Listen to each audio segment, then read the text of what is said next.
Oke guys, welcome back to Daily Charting with Toshi, di mana kita akan daily chart your favorite cryptocurrencies. Dan kita masuk ke DCWT sesi kedua, di mana di sini kita akan membahas mengenai altcoins, atau mungkin lebih berat ke altcoins. Tetap akan ada BTC juga sih ya.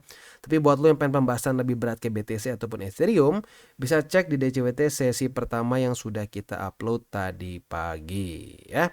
Sebelum mulai, gua akan reminder lagi salah satu cara untuk paling mudah mendukung TCI adalah dengan cara like our video. So buat lo yang belum like, bisa pause sebentar, like videonya dan lanjut lagi ya.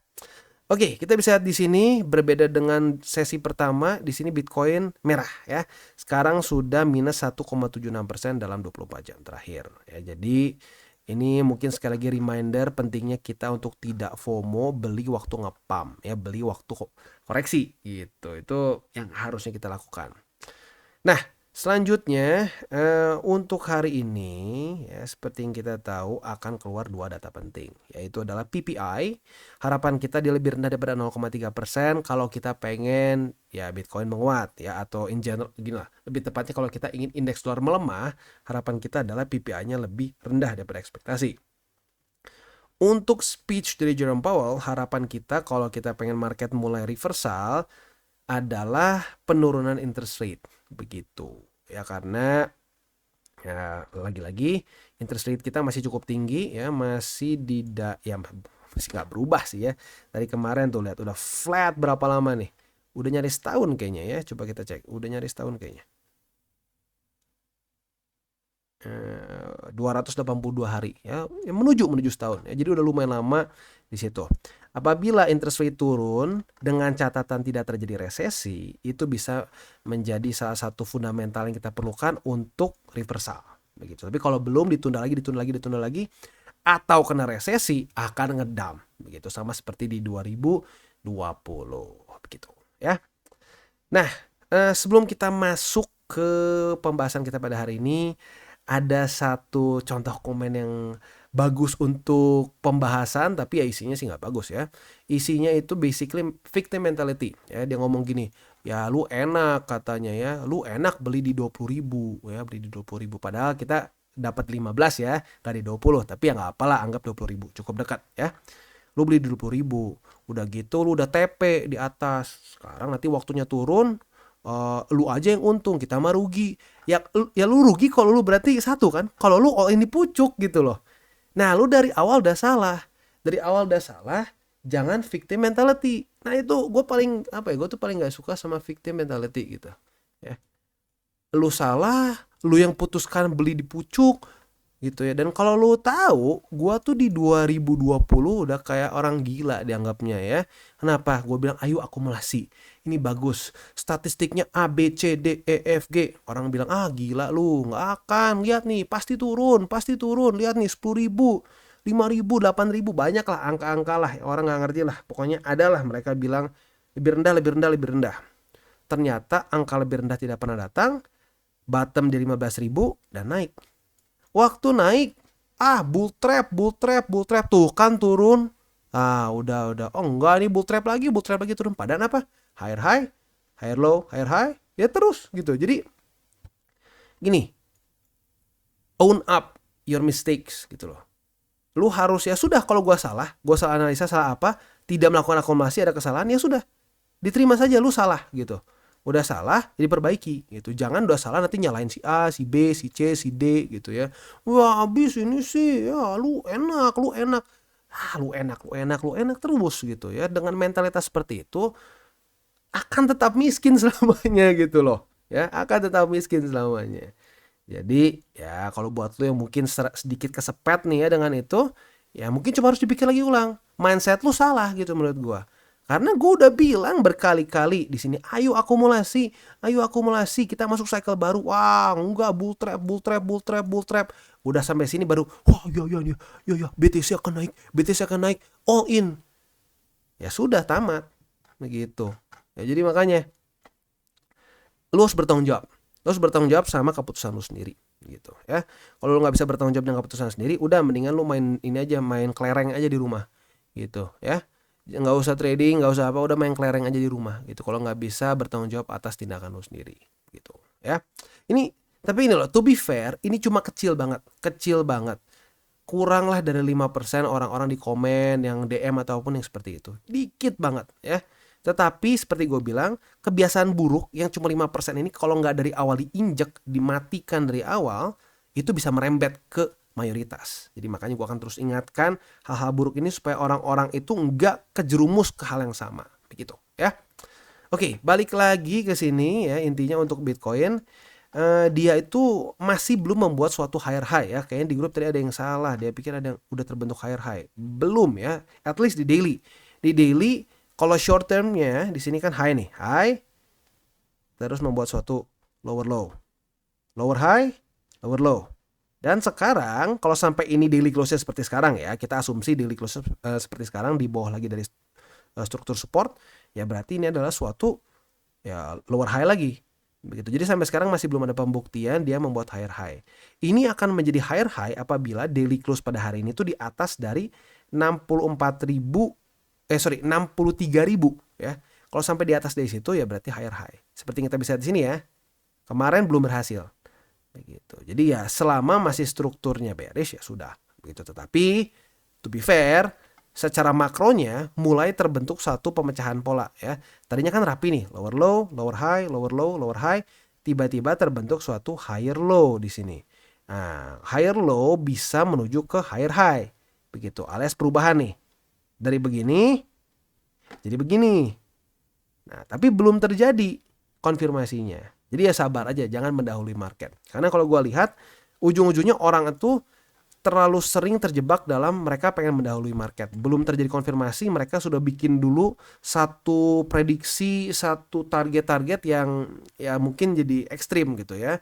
Ada yang naik sedikit kayak gini, udah lanjut all time high. Naik segini all time high. Setiap candle hijau all time high itu nggak bagus gitu ya. Ya datanya belum nunjukin, ya jangan ngomong dulu gitu kalau menurut gua. Kecepatan. Gitu. Maka dari itu, dari data yang kemarin, ya dengan fundamental yang kemarin, gue masih berpendapat skenario utama gue masih bearish gitu, masih ketarik atau masih akan ketarik ke bull support band gitu ya. Lagi-lagi untuk lebih detailnya sih boleh nonton ke DCWT sesi pertama yang lebih fokus ke BTC dan Ethereum ya. Nah, sekarang kita akan announce dulu hari ini rosternya apa, Solana, Ton, Ondo, Render, dan Arbitrum. Sekali lagi, untuk roster ini dipilih dari yang cukup banyak demand-nya. Kalau misalkan begini, ada satu orang minta misalkan token Z, tapi cuma satu orang itu aja. Nah, itu akan kalah sama alts lain yang punya setup yang lebih oke. Begitu.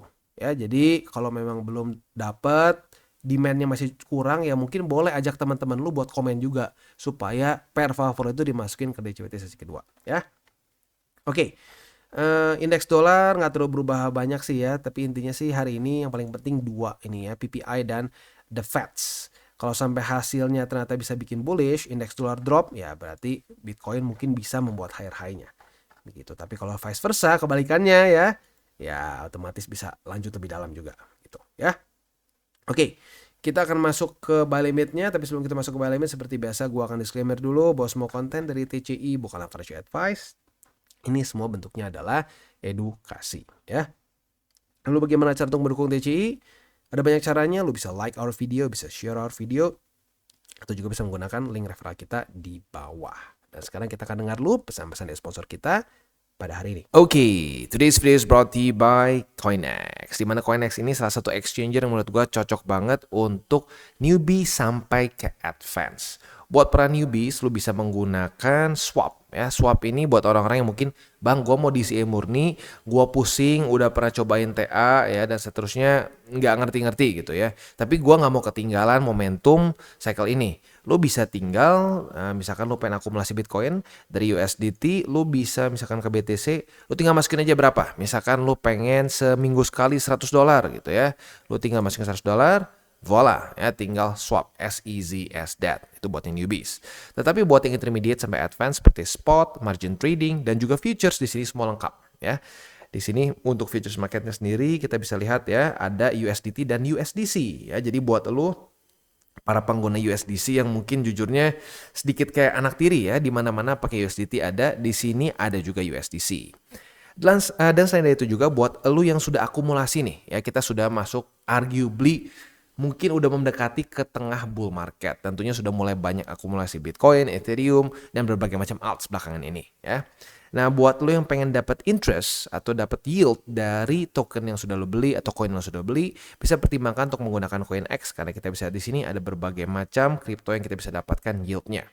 USDT 7-day APY-nya sampai 10%, AVAX 0,37, BTC 0,25, dan seterusnya. Ya, jadi buat lo yang tertarik untuk mendapatkan yield, juga bisa menggunakan CoinX. Ya. Dan juga di sini akan terus ada promotions yang terus diupdate, ada airdrop station, dan seterusnya. Jadi buat lo yang belum punya akun di CoinX, boleh pertimbangkan untuk menggunakan link referral kita di bawah. Dan kita masuk ke Solana. Untuk Solana yang pertama adalah posisi short kita. Sudah kena target TP. Asik ya. Retest 1, retest 2 di 148,42. Posisi shortnya sudah kena di 144,14. Artinya kita sudah mengantongi profit sebesar ya 3% lah kalau kita bulatkan ya. Itu untuk posisi shortnya. Untuk posisi long, apabila besok Solana daily close-nya masih di atas dari 144,14, kita bisa limit posisi long, retest kedua otomatis kebuka posisi longnya, dan target TP kita di angka 148,42. Itu untuk posisi futures dari Solana. Untuk posisi spotnya, buy limit 1 tembus, kedua masih bisa dipertahankan ya, MA20 atau 144,14, dan buy limit ketiga di 133,8. Itu untuk posisi spot di Solana. Next, kita masuk ke Toncoin. Dan Toncoin gila ya. Lumayan kuat nih. Udah berapa hari berturut-turut dia bullish candle? 1, 2, 3, 4, 5, 6. Ya udah 6 hari berturut-turut. Apakah ini adalah mulai satu momentum untuk dia mulai koreksi? Karena udah berapa hari nih yang belum koreksi-koreksi juga. Dan kebetulan memang kena higher high yang terbentuk di tanggal 11 dan 12 April kemarin ya. Nah, posisi spotnya buy limit pertama di 6,79, buy limit keduanya di 5,96, dan buy limit ketiga di MA20 atau 50 di sekitar 5,8. Itu untuk posisi spot di TON. Untuk posisi futuresnya retest 1, retest 2 sudah terjadi di 7,241. Artinya kita sudah punya posisi short. Sekarang sedang dalam keadaan profit sebesar, wow lumayan juga sih, baru setengah jalan aja udah 3% ya. 3,24%. Target TP-nya itu di sini ya, di angka 6,79. Tetapi gue ingatkan, kalau udah dekat-dekat jam segini, buat lo yang konservatif sampai intermediate at least ya, nah lo boleh pertimbangkan untuk tutup dulu posisi just in case volatility-nya tidak sesuai dengan harapan kita gitu ya. Posisi longnya kalau terjadi retest, maka kita bisa langsung buka posisi long karena ya memang sudah terjadi retest kedua juga begitu ya. Next kita masuk ke Ondo. Untuk Ondo, posisi short kita juga nyaris kena target TP. Retest 1, retest 2 di MA20 di 0,792. Target TP itu kemarin nyaris banget kena di 0,7446 ya. Jadi ya sekarang sih floating lumayan sih. Sekarang tuh floating profit 4%-an, kalau kena target TP di 6%-an ya. Itu untuk posisi shortnya. Sekali lagi ya, kalau udah dekat-dekat pertimbangkan untuk tutup posisi buat yang konservatif. Posisi longnya kalau terjadi retest 1 besok masih bertahan di atas dari 0,74. Nah, kita bisa pasang limit. Retest kedua kebuka posisi long dan target TP-nya di MA20 ya. Next masuk ke render. Untuk render dia sekarang terjadi dump ya, dump sebesar 8,94%. Untuk secara struktur sih ya belum ada yang baru ya, tinggal kita lihat nanti apakah ini akan menjadi satu struktur resisten baru. Tapi untuk posisi spotnya masih sama, buy limit pertama di 9,857, buy limit kedua di MA50 atau 20, dan buy limit ketiga di $8 lebih di 8,035 gitu. Itu untuk posisi spot di render. Nah, untuk posisi futuresnya gimana? Untuk posisi futuresnya apabila terjadi retest 1, retest 2 di 9,857, kita bisa buka posisi long dengan target TP yang masih pending nih. Kita lihat daily close besok. Kalau sampai daily close seperti ini ya berarti ini struktur baru ya. Next kita masuk ke Arbitrum. Untuk Arbitrum dia mulai retest satu struktur yang sebenarnya awalnya resisten yang terbentuk di Oktober 2023 ya. Resisten sempat menjadi resisten berapa kali, akhirnya tembus di tanggal 1 November 2023. Uniknya nggak sempat jadi support, langsung ya sedikit ke sedikit ke bear trap, naik lagi. Tapi sekarang mulai menjadi support karena sudah di-retest sebanyak 1, 2, 3, 4, 5. Sudah 5 kali ya. Nah, berarti ini adalah buy limit ke berapa terakhir, udah lama kita nggak bahas ya. Jadi ya ada 2 aja deh sekarang buy limitnya ya. Di 0,97 dan di 0,7610. Itu untuk posisi spot di Arbitrum ya. Untuk posisi futuresnya retest 1, retest 2 sudah terjadi nih di 0,9706. Artinya kita sudah punya posisi long. Nah, posisi long ini target TP-nya di MA20 di angka 1,0411. Itu untuk posisi long di Arbitrum dan juga target TP-nya. Untuk posisi shortnya tinggal kita balik saja logikanya, retest 1, retest 2 di MA20 sebagai resisten, kita bisa buka posisi short dengan target TP di 0,9706 ya.